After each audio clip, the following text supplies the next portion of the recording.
In the peaceful village of Ndayakim, the air was always fresh, the people humble, and life simple. But not for Ada Ora, or Ada as everyone called her. Ada was 20, strikingly beautiful, and dangerously ambitious.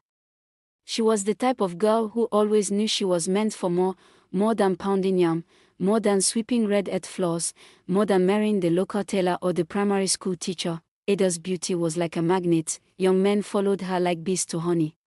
But none of them could afford the life she saw on Instagram: flying wigs, shiny iPhones, soft life in Lekki, and girls who never repeated clothes.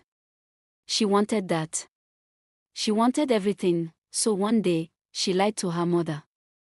"Mama, I got a job in Lagos as a secretary. I'll be sending money soon." Her mother, poor and hopeful, blessed her with a bowl of rice and said, "Go well, my daughter. Don't forget home." But Ada had no job. What she had was a plan, and a friend named Uju who had already made it in Lagos. When Ada arrived in Lagos, it was nothing like the village. Noise, smoke, fast cars, and people rushing like their legs were on fire. Uju picked her up at the park with lashes long enough to sweep the road and nails like claws. Her apartment in Ikeja was small but flashy.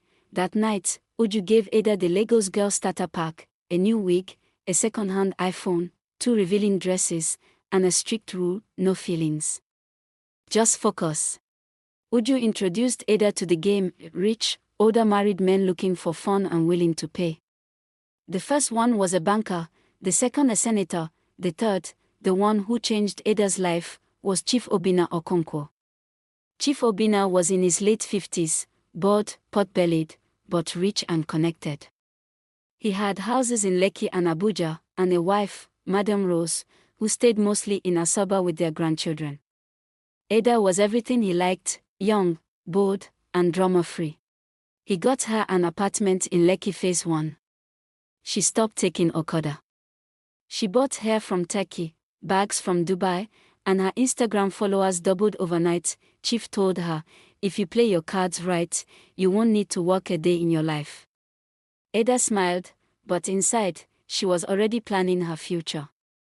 She told herself, "One day I'll marry a rich man's son," not just warm the bed of the father, and fate, like it had ears, brought Chuka into her life. She met Chuka at a lounge in Victoria Island. He was different. Not flashy, not loud. Just clean, polite, and charming. He asked for her number respectfully. She almost laughed. He looked too young, too innocent for her world. But something about his calmness pulled her in. They started talking. Talking turned into dates. Dates turned into real feelings. Chuka told her he worked in tech. He came from a wealthy family but preferred to hustle for himself. Ada started hiding her other life. She stopped picking Chief's calls. She deleted the numbers of her other clients. She was in love. Genuine love. One day, Chuka said, "Ada, I want you to meet my family. I think you're the one." Ada was scared but hopeful. Maybe, she thought, my sins can stay buried. That evening, she wore a modest gown and light makeup. She wanted to look like wife material. The Okonkwo mansion was massive. She stepped in, holding Chuka's hand, her heart pounding like a drum. They walked into the dining room. There he was, Chief Obinna. He was sitting at the head of the table, sipping palm wine. His eyes met Ada's, and the cup dropped from his hand. "Ada." He called. Ada froze. Table, sipping palm wine. His eyes met Ada's, and the cup dropped from his hand. "Ada." He muttered. Ada froze. Before she could speak, Madam Rose walked in. Her sharp eyes scanned the table and landed on Ada. She didn't scream, she didn't cry. She walked up to Ada, looked her dead in the eyes, and said, "Small girl, you thought you could sleep with the father and marry the son." Chuka looked around, confused. "What's going on?" "Ada was your father's mistress," Madam Rose said, her voice calm and deadly.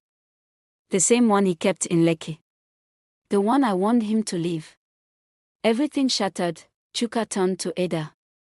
Tell me it's not true. Tears rolled down her face. It was before I met you. I didn't know you were his son. But Chuka stepped back like he had seen a ghost. You lied to me. You made me love you when you were my father's leftover. He walked out. Ada collapsed on the floor. Ada called. She texted. She waited.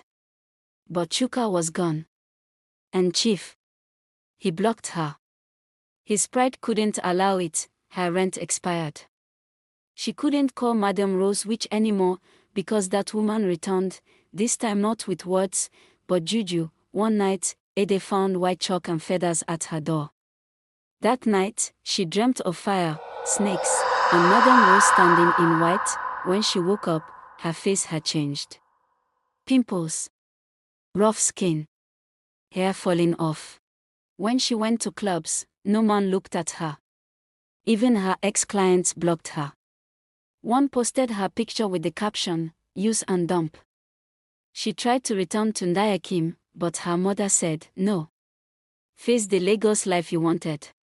1 year later, Ada was spotted begging outside a supermarket in Soralia.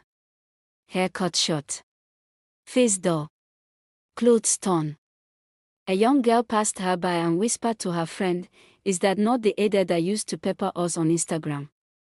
That night, under a broken streetlight, she wrote in her diary, "I chased married men for a soft life. I found love and lost it. Now I live in the shadow of who I was. Lagos gave me sugar and stole my soul." Moral of the story: be careful what you chase. Some roads to wealth are paved with shame, and every sugar has an expiry date.